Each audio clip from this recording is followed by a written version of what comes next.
안녕하십니까? 오늘은 우리 한국사에서 등장하는 우리나라 주변의 지명에 관련되어서 좀 여러분들께 말씀을 드려보려고 합니다. 우리나라 주변을 한번 보시면은 우리 동아시아라는 얘기를 많이들 하죠. 이 동아시아라는 곳은 바로 어디냐면은 우리나라를 비롯한 한국, 중국, 일본, 그리고 멀게까지 보면은 대만과 이제 그 몽골까지도 동아시아 범주에 들어가게 됩니다. 근데 우리나라에 관련된 한국사의 범주에서 봤을 때는 한중일 세 나라에서 좀 많이 이루어지게 되는 거죠. 그러면 우리나라 주변의 지명을 한번 보도록 하겠습니다. 일단 한반도를 한번 보시면은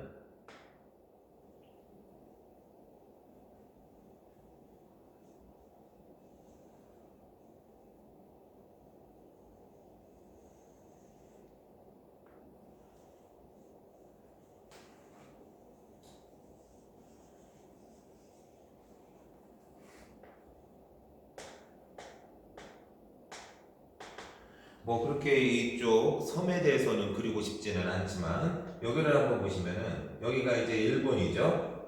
뭐 다 그릴 필요는 없습니다. 보이는 부분까지만 한번 그려보도록 할게요. 일단 여기서 보시면은 우리나라 주변의 지명을 보기에 앞서서 좀 여러분들이 강을 확인을 해보실 필요가 있습니다. 일단은 이 지도에서 이렇게 확인하는 거에 대해서 여러분들이 아무것도 아닌 것처럼 인식하실 수도 있으실 텐데, 일단 지명이 거기가 거기구나, 이거를 알게 되면은 오히려 여러분들이 한국사의 내용을 이해하는 데 있어서는 굉장히 많은 도움이 됩니다. 뭐 단적인 예를 들어서 우리 고구려 미천왕께서 이제 대동강유역을 장악함으로써 남진 정책의 발판을 마련했다. 그게 의미를 이해하려면은 대동강유역으로 내려와서 남쪽으로 남진 정책을 할 수 있는 발판을 마련한 거는 위치상으로 확인을 하면 의외로 더욱더 쉽게 확인할 수 있는 부분도 있고요. 그리고 동천왕께서 왜 서안평을 굳이 애써 점령을 하려고 했었는지 그것도 주변의 지명과 위치를 확인하면 눈으로 확인할 수 있고, 여러분들이 그 공부하시는 데 있어서 훨씬 더 암기하지 않고서도 손쉽게 그 내용을 이해할 수 있는 부분이 분명히 있습니다. 그래서 이 지도를 갖다가 확인하는 거에 있어서는 여러분들께 굉장히 중요하다라고 다시 한번 말씀드리고 싶습니다. 한번 보시면은 일단 강을 좀 한번 보도록 할게요. 우리가 한반도라고 얘기하는 것은 압록강, 두만강의 이남 지역을 얘기합니다. 그래서 압록강은 여기가 백두산 천지입니다. 그래서 이 백두산 천지에서 서해바다로 흘러오는 얘가 압록강이에요. 압록강. 그리고 여기 이렇게 백두산에서 시작을 해서 동해바다로 흐르는 얘가 바로 두만강입니다.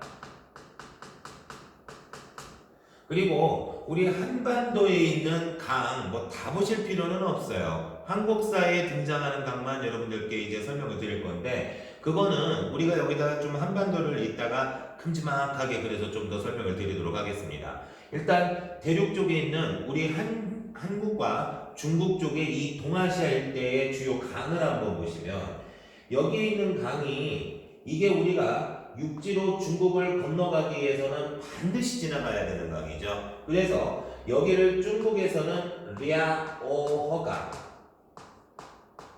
우리 민족은 예로부터 여기를 갖다가 요하라고 불렀었어요.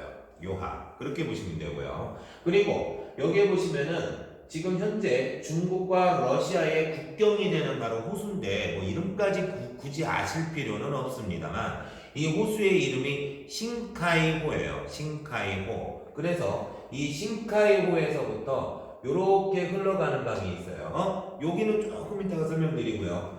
우리 이쪽에 보시면은 이렇게 두 갈래로 흐르는 강이 있는데, 이 두 갈래가 한 개의 강이에요. 이게 소나무 꽃이죠. 송화강. 그렇게 얘기해요. 그래서 얘를 송화강. 근데 중국에서는 이거를 둔탁하게 발음해서 숭화강. 그렇게 얘기해요. 그리고 백두산에서 발원을 해서 이렇게 송화강과 합쳐지는 이 강이 바로 뭐냐? 여기가 바로 토문강입니다. 그래서 이 싱카이호에서 송화강과 여기 만나는 이 삼각지역 있죠? 여기까지를 우리가 그 우수리강 그렇게 얘기합니다. 그리고 이 위를 흑룡강 그렇게 얘기해요. 근데 이 흑룡강을 중국에서는 헤이룽강, 러시아에서는 얘를 아모르강 그렇게 얘기하죠. 자, 그리고 여기에 보시면은 중국에 이 강 때문에 우리 서해 바다가 누렇죠. 그러면은 누를 황자를 써서 얘가 황하가 되는 겁니다. 황하. 그렇게 보시면 되고요. 그리고 이 밑에 있는 여기에 있는 이거는 진짜 메모드급으로 큰 저까지 뻗어나가는 강인데 어르신들께서 양자강 하는 그게 바로 양쯔강입니다. 양쯔강. 그렇게 보시면 돼요. 자, 그러면 한반도 안쪽에 있는 거는 조금 이따가 보시겠지만 일단 우리 이쪽 지역에 있는 지명을 좀 한번 보도록 할게요. 자, 압록강과 두만강의 북쪽 이 통은강, 송화강 유역 일대 여기가 바로 여러분들 그 유명한 만주벌판입니다. 여기가 만주예요. 그쵸? 영어로도 만추리아라고 그러죠. 그리고 여기 랴오강 일대 있죠? 여기를 갖다가 우리 민족은 요령지방 그렇게 얘기해요. 중국에서는 여기를 랴오닝이라고 그러죠. 지금도 현재도 여기를 갖다가 랴오닝성 그렇게 불러요. 근데 이 요령지방 요하를 경계로 해서 왼쪽의 서쪽과 오른쪽의 동쪽으로 나뉘어져서 요령의 서쪽 지역이라 하여 여기를 요서, 그리고 여기는 오른쪽의 동쪽 지역이기 때문에 요동 그렇게 부르는 거예요. 그래서 이렇게 요동 지역에 톡 튀어나온 요거를 갖다가 우리가 요동반도 그렇게 얘기하죠. 요거는. 자, 그리고 여기에 또 한번 보시면은 이 지역이 몽골이에요. 근데 이 요령에서 몽골로 넘어가는 이 안쪽 지역이죠. 여기를 갖다가 우리가 내몽골, 중국에서도 네이멍구라고 불러요. 여기를 갖다가. 그리고 지금 여기가 중국의 수도 베이징이고요. 그 옆에 남동쪽에 보시면은 베이징의 외항에 우리 갑신정변의 결과로 나오는 티엔진 조약할 때 그 티엔진입니다. 이 베이징과 티엔진을 포함한 황하 하류 지역 있죠? 여기를 갖다가 우리가 화북이라고 불러요. 화북. 좀 넓게 범주를 보면은 황하 중류 지역 일대까지를 화북이라고 보기는 합니다. 그리고 여기가 우리 티끌모아 태산할 때 하는 태산이 여기에 있는데 이 산의 오른쪽, 동쪽이죠. 그래서 우리는 산동 그렇게 부르지만 중국은 좀 둔탁하게 발음해서 여기를 갖다가 산동 그렇게 얘기해요. 그러니까 당연히 여기에 톡 튀어나온 곳은 산둥반도 그렇게 보시면 되는 겁니다. 이게. 자, 그리고 여기에 보시면은 지금은 이제 러시아 땅이 된 우수리강과 흑룡강의 동쪽 지역, 이 지역이 동해바다에 연해 있는 지역이죠. 그래서 지금은 러시아 땅이 된 이 지역을 연해주 그렇게 얘기하는 거예요. 이게 연해주라고 봅니다. 자, 그러면은 우리 한반도 내에 있는 좀 지명을 여러분들이 보셔야겠죠. 그거를 좀 한번 보도록 할게요.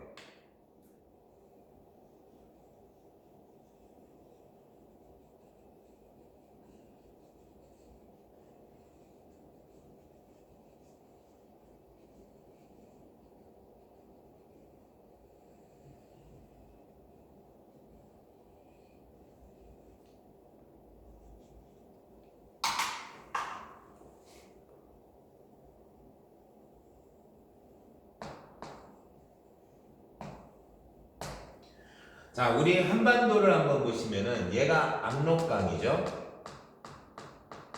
그리고 여기가 두만강입니다. 근데 여러분들 우리가 이 국제적인 저기 만주 쪽에서 한번 하나를 더 받을 게 있는 게 우리 한국사에서 우리 땅 당연히 여기 울릉도 독도 우리 거죠. 그리고 만주도 우리 건데 이 만주 지역 쪽에서도 특히 간도는 우리 땅, 간도는 우리 땅 그 얘기를 많이 하잖아요. 그래서 1712년 조선 숙종 때 청나라와의 국경 분쟁 때문에 백두산 정계배를 건립을 하게 됩니다. 근데 그 백두산 정계배에 뭐라고 써있냐? 서위, 압록, 그러면 서쪽으로는 압록강을 경계로 하고 동, 위, 토문, 토문이니까 동쪽으로는 토문강을 경계로 한다 그거예요. 그래서 이 백두산을 따라서 이렇게 토문강을 따라서 그 동쪽 지역 여기죠 이게. 그러면은 토문강의 동쪽, 두만강의 북쪽 지역 여기가 정식 명칭으로는 우리가 북간도라고 부르는데 간도는 우리 땅, 간도는 우리 땅 하는 거기가 바로 이 북간도 지역, 간도 여기입니다. 여러분들이 이것도 그 백두산 정계비뿐만 아니라 우리 근현대 파트에 오게 되면은 간도 협약 때문에도 여러분들이 이 간도의 위치 정도는 좀 알아두셔야 돼요. 그리고 이 간도가 그 옛날에 한인 마을들이 여기에 많이 있었어요. 그렇죠? 그리고 지금의 조선족 자치주 우리가 연변이라고 얘기하죠. 길림성. 그 일대가 바로 이 북간도를 비롯한 만주 일대입니다. 여기가. 그렇게 보시면 돼요. 자, 그러면 우리 한반도로 들어오셔가지고 강을 한번 좀 확인해 보도록 하겠습니다. 한반도에 압록강을 건너서 우리 한반도로 들어와 만나는 첫 번째의 큰 강이 있죠. 얘가 바로 청천강입니다. 청천강. 이 청천강의 별칭이 바로 뭐냐? 살수예요. 그렇죠? 그래서 여러분들 고구려 영양왕 때 612년이죠. 그때 수나라 그 수양제가 113만 3,800여 명을 이끌고 우리 고구려의 원정을 떠났던 일이 있었죠. 그 유명한 살수대첩 아닙니까? 그쵸? 그게 벌어졌던 장소이기도 하죠. 그리고 청천강을 지나서 또 한 번 만나는 큰 거대한 강이 있죠. 얘가 바로 뭐냐? 대동강이에요. 대동강. 여기가 대동강인데 이 대동강에는 우리 역사에서 절대 빠뜨릴 수가 없는 매우 중요한 도시가 이 대동강 하류에 있습니다. 얘가 지금 북한의 수도이기도 한 평양이죠. 평양. 평양은 그 옛날에 우리 부왕 이래로부터는 우리가 왕검성으로 부르기도 해요. 고조선의 수도 역할을 하게 됐었고요. 후기에. 그리고 이 고구려 때 와서는 뭐 평양성이라고 부르기도 하고요. 그리고 고려 시대에 가면은 이 평양을 갖다가 서경이라고 부릅니다. 서쪽의 서울이라는 뜻이죠. 요거는. 자, 그리고 대동강을 건너 우리가 황해도를 지나 요 밑에를 보면은 작지만 한 번쯤은 등장할 만한 강이기도 해요. 고려 때문에 나오죠. 이게 뭐 병란도라든가 고려의 수도 개경이라든가 그것 때문에 나오는 강인데 여기가 바로 예성강입니다. 예성강이에요. 그래서 고려의 수도인 개경이 바로 여기에 있어요. 개경. 개경이 바로 오늘날의 개성이죠. 그리고 이 예성강과 서해바다가 만나는 여기가 바로 고려의 국제무역강인 벽란도입니다. 그렇죠? 벽란도. 그리고 여기에 예성강을 지나 또 한 번 만나는 큰 강이 있습니다. 얘도 둘로 갈라지죠. 그래서 북한강, 남한강 합쳐져서 이게 바로 한강입니다. 우리 한반도에서는 당시에 가장 비옥하고 가장 인구도 많기 때문에 가장 많은 조세가 거쳐지기 때문에도 더 생산물도 많고 세금도 많이 거치고 가장 여기가 경제력이 풍부한 지역입니다. 그래서 우리 고구려 백제 신라 삼국이 이 한강을 서로 받겠다고 그렇게 항쟁을 했었던 거였죠. 이게. 자, 그리고 이 충청도와 전라도 사이를 흐르는 우리 대전을 지나가죠. 여기가 바로 골드 금강입니다. 금강. 이 금강 같은 경우에는 고려 시대까지만 해도 별칭이 호강이라고 불렀거든요. 그래서 이 밑에 전라도 지역을 호강의 남쪽이라 하여 호남지방 그렇게도 부르는 거예요. 그리고 여기가 전라도와 경상도 사이를 아우르는 섬진강이고요. 그리고 여기가 바로 영남지방인 경상도 지역의 젖줄이기도 한 바로 낙동강 유역이죠. 낙동강. 이 진주를 흐르는 남강 또한 유역으로 포함을 하자면 낙동강 유역에 들어갑니다. 그래서 얘가 낙동강이에요. 낙동강. 그리고 우리 한반도에 있는 섬을 조금 몇 개를 볼게요, 여러분들. 당연히 여기에 있는 울릉도, 여기에 있는 독도 우리 겁니다. 그죠? 그리고 여기가 남해섬이고요. 요 옆에 있는 얘가 거제도예요. 그리고 여기가 여수 앞바다에 있는 조그마한 섬이 있죠. 얘가 바로 거문도입니다. 거문도. 1885년에서부터 1887년까지 러시아가 남하를 하려는 움직임이 있다 보니까 이 러시아의 남하를 막기 위해서 영국이 우리 거문도를 갖다가 불법으로 점령했던 거문도 사건의 배경이 되는 바로 그곳이죠. 여기가. 그리고 여기가 바로 진도예요. 진도. 그리고 이 진도 바로 밑에 있는 얘가 그 장보고가 해적을 소탕하기 위해 청해진을 설치를 했었던 전라남도 완도의 청해진입니다. 여기가. 자, 그리고 그 밑에 있는 얘가 바로 제주도죠. 그 옛날에 우리 제주도 탐라라고 불렀었죠. 탐라. 이렇게 보시면 됩니다. 그리고 여기 김포반도 바로 앞에 있는 이 조그마한 섬, 얘가 바로 강화도예요. 뭐 섬은 이 정도 선에서만 나오지 뭐 더 크게 어떤 두드러지는 섬이 나오는 건 아닙니다. 우리 한국사에서. 그리고 여러분들이 또 하나 보실 게 여기가 바로 백두산이에요. 백두산. 그쵸? 그래서 이 압록강에서부터 백두산을 거쳐 이렇게 두만강유역까지 아우르는 여기가 바로 한반도의 2000m급 이상의 산들은 거의 8, 90%가 여기에 몰려 있어요. 이게 이 지역이 바로 개마고원이죠. 근데 이 개마고원을 갖다가 우리 한국사에서는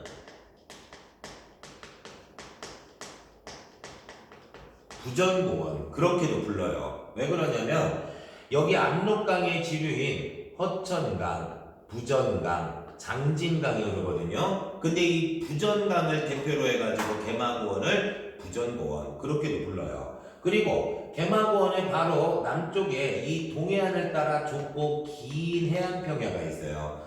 이 약간 내륙 안쪽에 보시면은 우리 평양 말고 북한의 냉면으로 굉장히 유명한 도시죠. 함흥. 이 함흥평야라고 해요. 여기가.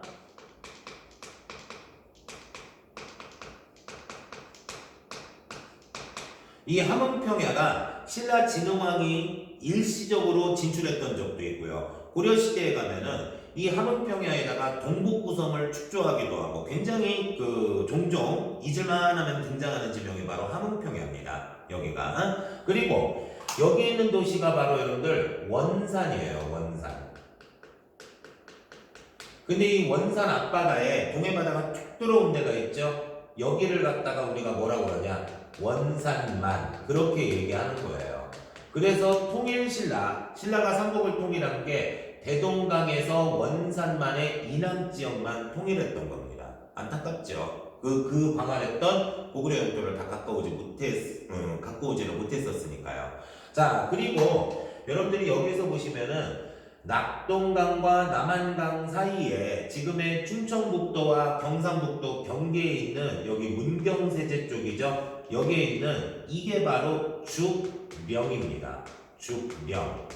이 죽령이 어떻게 보면은 신라 입장에서 항쟁의 주도권을 잡는데 넘어가고 안 넘어가고가 너무나도 달랐던 곳이죠. 그래서 이 경상도 지역을 우리 한국사 쪽에서는 죽명의 남쪽이라 해서 영남이라 부르는 개념이었지만 지리적으로 봤을 때는 죽령 바로 옆에 있는 조령을 기준으로 해서 명의 남쪽이라 해요. 영남지방. 경상도를 그렇게 부르게 되는 거예요. 요거는. 자, 그래서 이 정도 지명만 아셔도 여러분들이 크게 문제가 될 거는 없습니다. 그리고 우리 한국사를 여러분들이 공부하시다 보면은 중국은 솔직히 자기네들을 세상의 중심으로 보는 중국 중심의 천하관을 갖고 있어요. 그래서 중국 이외의 지역에 있는 민족들을 오랑캐로 봅니다. 그래서 중국의 동쪽에 있는 우리 민족을 갖다가 동이라고 그러죠. 동이.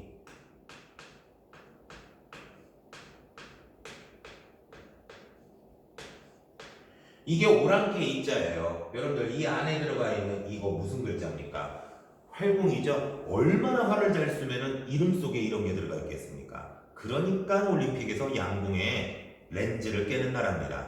자, 그러면 동이족이 살고 있는 분포 범위는 생각보다 여러분들 우리 민족은 동아시아 일대에 굉장히 폭넓게 살고 있었어요. 그래서 지금의 산둥과 황하 하류 지역 일대부터 시작을 해서 요령과 이 만주 지역을 포함해서 연해주 일부를 포함해 우리 한반도 전역까지가 동이족의 분포 범위였던 거예요. 이게 그죠? 그런데 우리 역사의 최초의 왕조라고 하는 것이 바로 당군왕검께서 세우셨던 고조선이죠. 원래는 조선이에요. 근데 태조 이성계가 세웠던 우리가 흔히 조선시대라 얘기하는 조선과 분류를 하기 위해서 후대 역사가들이 옛꽃자를 붙여서 고조선이라고 그러는 거지 당대에는 조선이라고 불렀습니다. 근데 이 고조선의 영역을 한번 보시면 요서지방이 다 들어가요. 그리고 나서 여기 만주의 대부분과 함께 한반도 북부 지역 일대까지 이게 바로 고조선이었던 거예요. 고조선. 그죠? 그런데 여러분들이 한국사를 보시다 보면은 우리 위만이라는 사람이 가장 대표적인데 이 사람은 중국 연나라 출신이기는 합니다. 하지만 그 사람이 동이족이거든요. 그러니까 화북과 산동 지역에 살고 있던 동이족들이 중국의 어떤 정치적인 변혁이나 왕조 교체 시기, 대혼란기와 같이 전쟁이 많았을 때에 그 혼란을 피해 조선으로 넘어오는 거예요. 위만도 진한교체기의 혼란을 피해서 천여 명의 무리를 이끌고 조선으로 넘어왔던 겁니다. 그게 바로 위만인 거예요. 이게 왜 이 사람들이 한족도 아니고 동이족인데 이렇게 넘어오냐? 여러분들이 지금 현재 여기가 중국이라고 생각을 하니까 중국이라 보시는 거지만 당시에는 산둥이나 화북 일대 여기 황하 하류 지역 있죠? 여기에 동이족이 원래 살고 있던 지역이었습니다. 중국의 한족 문화는 황하 하류가 아니라 황하 중류 일대에서 시작이 됐었어요. 이게 그러니까 엄연히 지금하고는 여러분들 그 지리적으로 차지하고 있는 위치가 과거에는 좀 많이 달랐다라는 거죠. 그렇게 보시면 돼요. 자, 이 정도 선에서 보시면은 여러분들이 지명을 보시는 데 있어서는 큰 문제가 없을 거라고 봅니다. 그래서 지명에 관련된 수업은 여기까지만 하도록 하겠습니다. 고맙습니다.